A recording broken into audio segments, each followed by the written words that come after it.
जय हिंद। पुलिस की एक महिला डीएसपी एक वकील से पूछताछ करती है।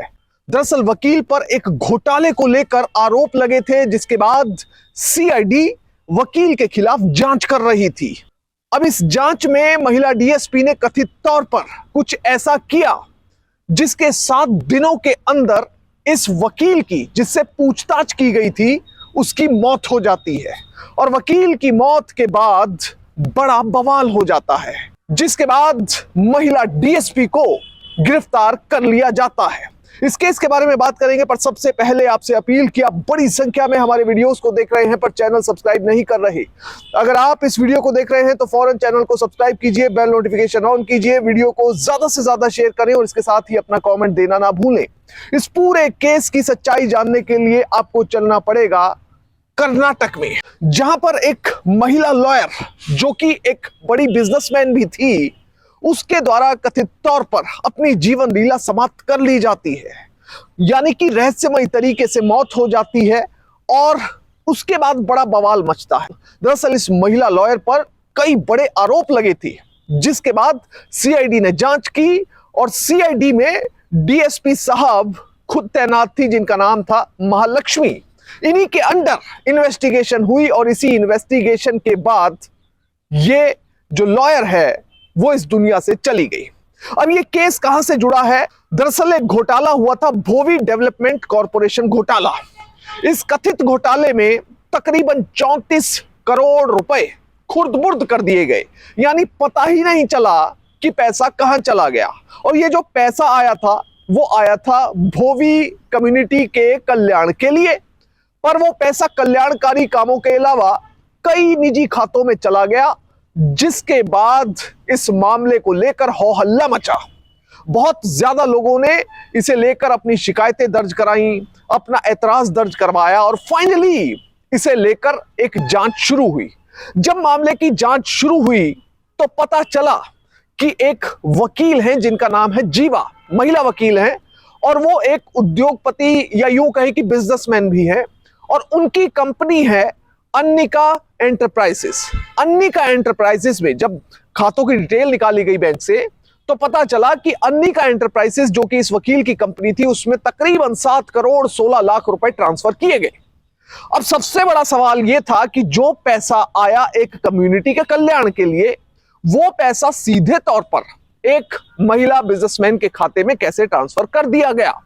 इसके बाद सीआईडी अपनी जांच को आगे बढ़ाने के लिए कथित तौर पर इस महिला डीएसपी को 22 नवंबर 2024 को अपने दफ्तर में बुलाती है।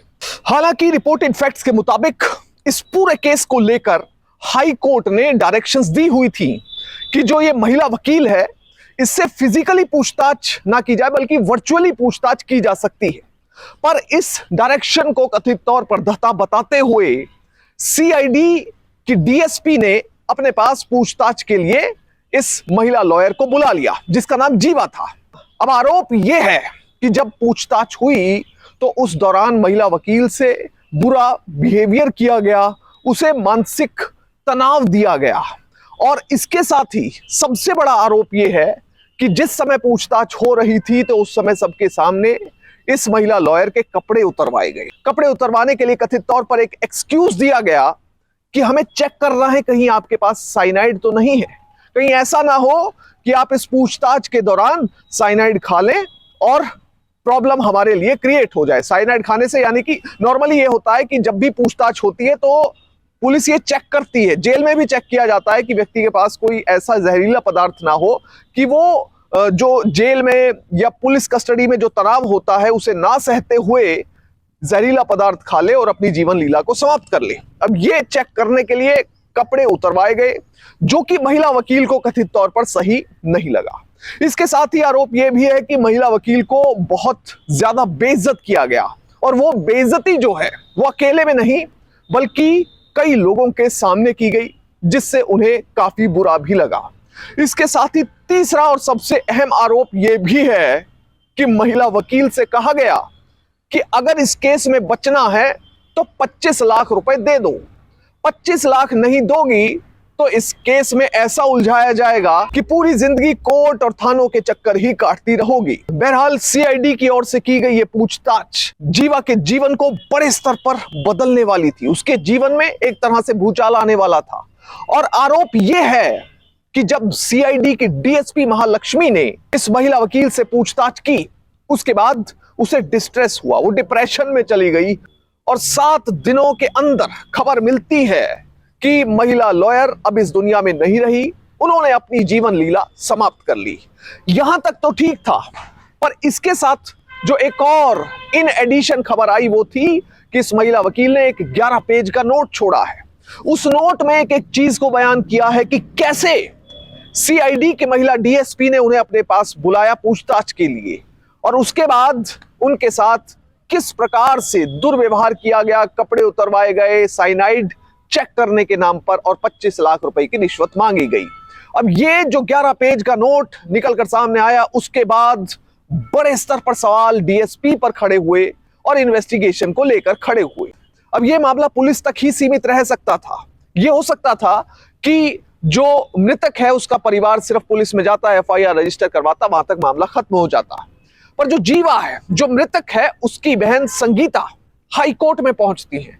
हाई कोर्ट में गुहार लगाती है कि हमारी बहन इस दुनिया में नहीं रही और उन्होंने सीआईडी की डीएसपी की वजह से यह सब कुछ किया है।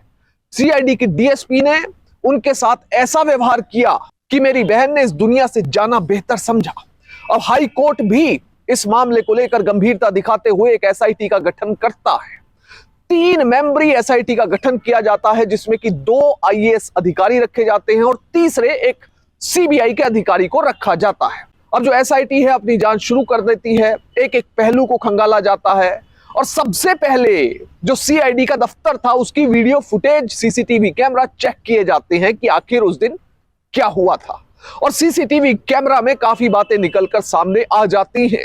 जो आरोप मृतका लॉयर की बहन ने लगाए थे, वो आरोप काफी हद तक सही पाए जाते हैं, क्योंकि वीडियो फुटेज, सर्कमस्टेंशियल एविडेंस और आरोप जब मिलाकर देखे जाते हैं तो पता चलता है कि जो मृतका है उसकी बहन सही बोल रही है। इसके बाद जो ये एसआईटी है अपनी रिपोर्ट देती है और उसमें कहती है कि महिला डीएसपी महालक्ष्मी को गिरफ्तार किया जा सकता है क्योंकि उनके खिलाफ पुख्ता सबूत हैं। इसके साथ ही वीडियो फुटेज चेक की गई है जिसमें जो आरोप लगाए गए हैं वो फुटेज उनको स्थापित करने में, एस्टेब्लिश करने में मदद कर रही है। बहरहाल इसके बाद पुलिस सीधा महिला डीएसपी महालक्ष्मी के पास पहुंचती है।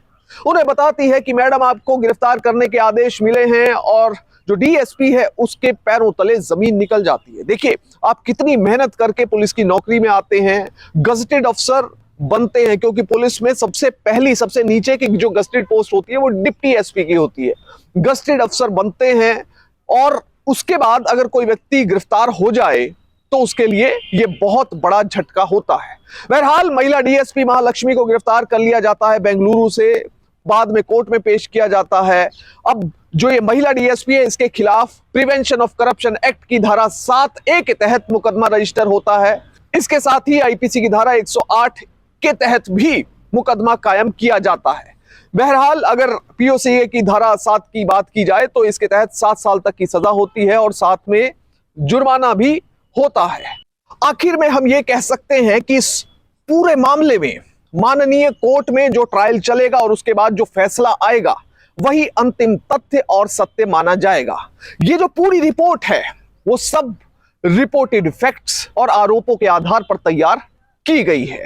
अब इस पूरे मामले से हमें सीख क्या मिलती है? हमें सीख सिर्फ यही मिलती है कि जीवन में आप पढ़ लिख कर आईएएस अधिकारी बने, आईपीएस बने या कोई बड़े अधिकारी बन जाएं, पुलिस के अधिकारी बन जाएं, पर कभी भी अपनी शक्ति का गलत इस्तेमाल ना करें।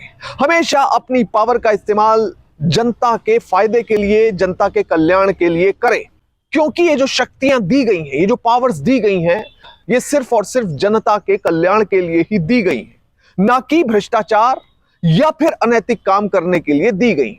इसलिए हमेशा ईमानदारी और नैतिकता से अपनी ड्यूटी का निर्वहन करें और इस देश के विकास में अपना योगदान दें।